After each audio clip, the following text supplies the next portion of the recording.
ഇല്ലത്ത് നിന്ന് ഇറങ്ങി അമ്മാത്ത് ഒട്ട് എത്തിയുമില്ലെന്ന് ഒരു ശൈലിയുണ്ട്. അതുപോലെയാണ് നമ്മുടെ PV അൻവറിൻ്റെ അവസ്ഥ. സഖാവായിരുന്നപ്പോൾ ചുറ്റും ആളുണ്ടായിരുന്നു. സഖാവായിരുന്നപ്പോൾ CPM-ന്റെ സൈബർ പോരാളിയായിരുന്നു അൻവർ. ആർക്കെതിരെയും എന്തും വിളിച്ചു പറയാൻ ധൈര്യമുള്ള ആൾ. കഴിഞ്ഞ കുറച്ച് നാളുകളായി നോക്കുകയാണെങ്കിൽ മുമ്പ് PC ജോർജ് ആയിരുന്നു ഈ വേഷം കൈകാര്യം ചെയ്തിരുന്നത്. PC ജോർജും വെള്ളാപ്പള്ളി നടേശനുമാണ് നാവിന് ലൈസൻസ് ഇല്ലാതെ ആളുകളെ ഇങ്ങനെ നഖശികാന്തം തെറി പറയുന്ന രണ്ട് വ്യക്തികളായി കേരളത്തിലുണ്ടായിരുന്നത്.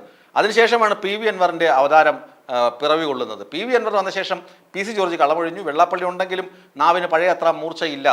അതുപോലെ പണ്ടേ പോലെ ഫലിക്കുന്നില്ല.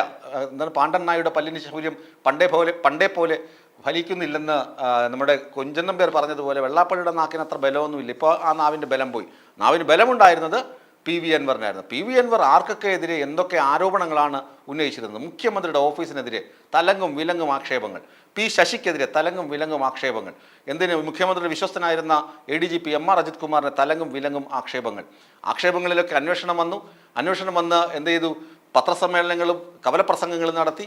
അവസാനം CPM ബന്ധം PV അൻവറിന് ഉപേക്ഷിക്കേണ്ടി വന്നപ്പോൾ തന്നെ പാർട്ടി നേരെ 8ന്റെ പണി കൊടുക്കാൻ തുടങ്ങി. കേസുകൾ കുത്തിപ്പൊക്കാൻ തുടങ്ങി. തടയണ നിർമ്മാണത്തിലെ പ്രശ്നം മുതൽ പല പ്രശ്നങ്ങളും P ശശിയും അവസാനം മാനനഷ്ട കേസ് കൊടുത്ത് കോടതിയിൽ നിന്ന് PV അൻവറിന് നോട്ടീസും ലഭിച്ചിട്ടുണ്ട്. അപ്പോൾ PV അൻവർ എന്ത് ചെയ്തു?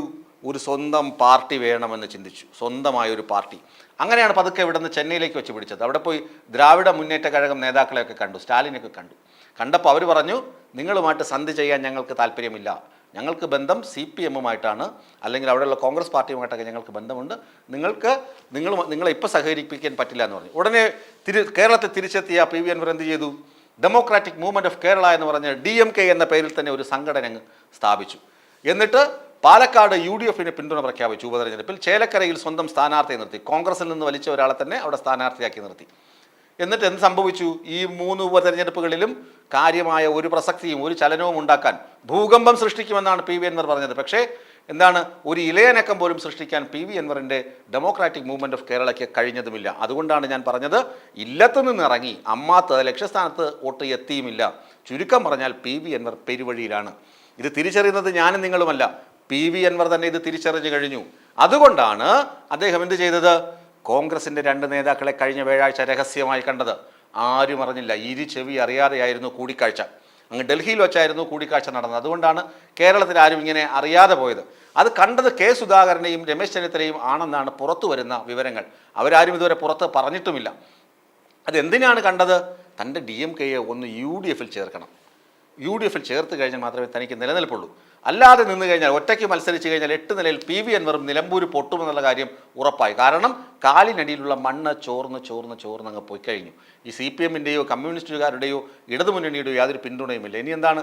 ഈ കോൺഗ്രസ്സുകാരെ തെറി പറഞ്ഞു നടന്നാൽ അവരും തന്നെ തനിക്ക് വോട്ട് തരില്ല. കാരണം താൻ CPM-ലായിരുന്നപ്പോൾ നടന്ന് കോൺഗ്രസ്സുകാരെയും ലീഗുകാരെയും ചീത്ത പറഞ്ഞ വ്യക്തിയാണ് PV അൻവർ. ഇപ്പോൾ PV അൻവറിന് ഒരിക്കലും UDF അഭയം കൊടുത്തില്ലെങ്കിൽ പിന്നെ ഒരിക്കലും ഒന്നും ചെയ്യാൻ പറ്റില്ല.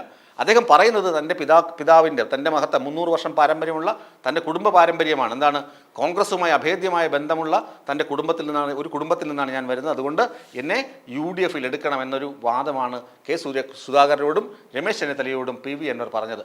അതുപോലെ തന്നെ കഴിഞ്ഞ ദിവസം വെള്ളിയാഴ്ച ഡൽഹിയിൽ വെച്ച് ET മുഹമ്മദ് ബഷീറിനെയും അബ്ദുൽ വഹാബ് MP-യെയും 2 MP-മാരെ, ലീഗിൻ്റെ 2 MP-മാരെ PV അൻവർ കണ്ടിരുന്നു. PV അൻവർ കണ്ടത് എന്താണ്? അവരെടുത്ത് പറഞ്ഞത് എന്താണ്? ഒന്നുകിൽ UDF-ലേക്ക് അല്ലെങ്കിൽ ലീഗുമായി ലയിക്കുക. അങ്ങനെ ഒരു നയമാണ് ഇപ്പോൾ PV അൻവർ മുന്നോട്ട് വയ്ക്കുന്നത്. ഏതായാലും PV അൻവറിന് മനസ്സിലായി, ഒറ്റയാൾ പോരാട്ടം, പ്രത്യേകിച്ച് CPM-നെതിരെയുള്ള ഒറ്റയാൾ പോരാട്ടമൊന്നും കേരളത്തിൽ വിലപ്പോവില്ല.